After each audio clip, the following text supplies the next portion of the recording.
Philadelphia Eagles are receiving criticism from a former player for the second time in less than a week, my friend. And this time the target is not the fan base, not the organization in general, and not the decision to keep him off the Super Bowl roster. The target now is specific, it is personal, and it is one of the most respected and most experienced defensive coordinators in the entire history of the NFL. A former Eagles edge rusher who received $51 million from the franchise, who delivered 2.5 sacks in 12 games, and who retired at 27 years old, after just one season with another team, decided to point the finger directly at the man who built the #1 ranked defense in the league in 2024, the same group that dismantled Patrick Mahomes in Super Bowl LIX, and say that that man was responsible for his failure in Philadelphia. And the most respected insider covering the Eagles in the local media responded with one of the most devastating critiques ever published about a former player on this franchise. What exactly was said? Who is right in this narrative? And what do the public records reveal about what actually happened? I am going to walk you through the full story, from the former player's statements to the insider's response, going through what the public record itself says about a working relationship that never came together. But first, if you are a die-hard Eagles fan, hit that like button and subscribe right now, because this is exactly the kind of debate that defines how a franchise builds a winning culture. To understand the full weight of this new controversy, you need to know what Bryce Huff said specifically on the Caps Off podcast that generated all of this reaction. Huff directly blamed Vic Fangio for his failure in Philadelphia, claiming the defensive coordinator removed his pass rush packages, those specific 3rd and 4th down situations where Huff operated as a pure specialist with the New York Jets, without needing to play run downs, without needing to drop into coverage, without needing to do what a base defensive end does in a complete scheme. Huff also said that in New York, as an undrafted player, the fan base had always been supportive. In Philadelphia, before pads were even put on in training camp, he already felt the pressure of the city on his shoulders. And the implicit message running through everything he said is clear.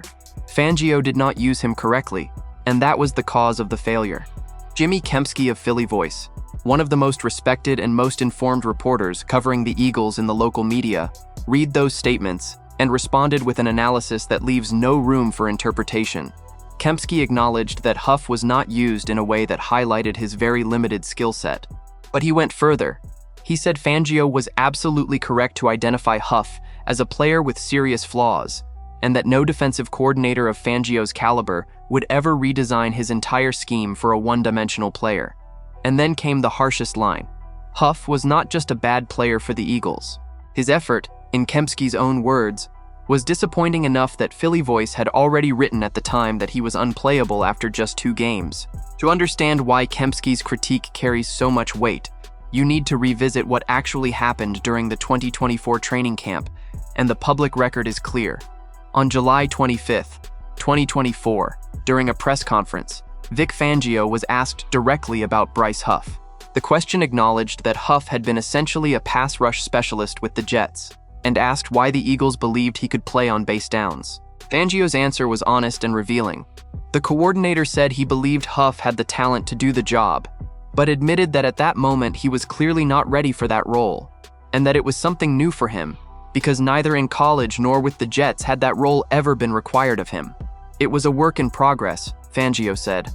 And when asked what Huff needed to do to earn more playing time, the answer was equally direct: show constant improvement. Reading those statements in hindsight is a map of everything that would follow. Fangio was saying, in coach speak, that there was a fundamental fit problem between what Huff knew how to do and what the scheme demanded. And that problem was never resolved. The central issue in this entire situation is the following. Bryce Huff was, with the Jets in 2023, the best pass rusher by pressure rate in the entire NFL for the 2nd consecutive year, posting a 21.8% pressure rate, an extraordinary number by any standard. But that production was built in a very specific context. Huff came onto the field on passing downs, lined up against offensive tackles who were already tired and under time pressure, and rotated out when the situation called for run defense. He was a closer, the relief pitcher who enters the game when the moment demands just one thing. Vic Fangio's scheme does not work that way.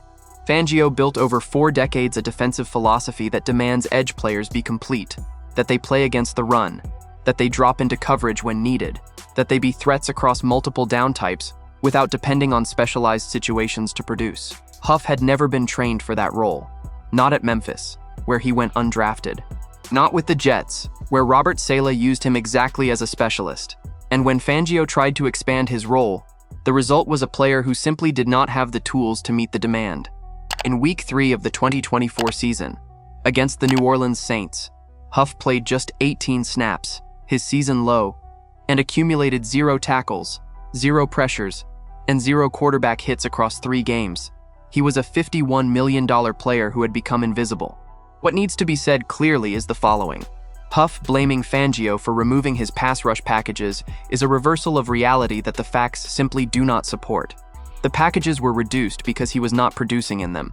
Fangio did not take Huff off the field out of personal whim or scheme preference. He took him off because a player who was signed to be the explosive complement on the pass rushing line was coming off the field without a single meaningful threat to the quarterback game after game. And for anyone who doubts that, there is concrete proof in Huff's own performance after leaving the Eagles, with the San Francisco 49ers in 2025. Operating under a scheme that returned him to a more specialized role, Huff recorded 4 sacks, 15 quarterback hits, and 6 tackles for loss. The difference was not talent, it was fit. And when Roseman and Fangio recognized that the fit did not exist, they acted. They traded Huff to the 49ers in June of 2025, paid $9.05 million in cap penalty to make the transaction happen, and moved forward. That is the opposite of a coordinator with a personal agenda. That is an organization that quickly corrected an evaluation mistake. The bigger picture that this story reveals is about how the relationship between Fangio and Roseman was maturing over time.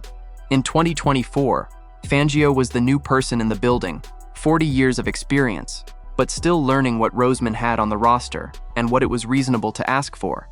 The Huff signing happened before that relationship was fully calibrated.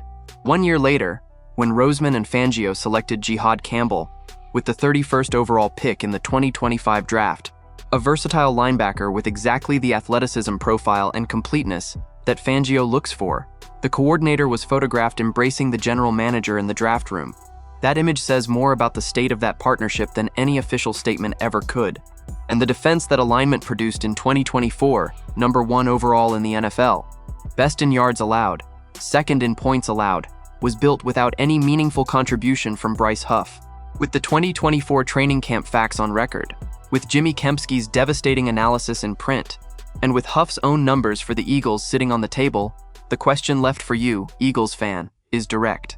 Do you believe Vic Fangio destroyed Bryce Huff's career by removing his pass rush packages?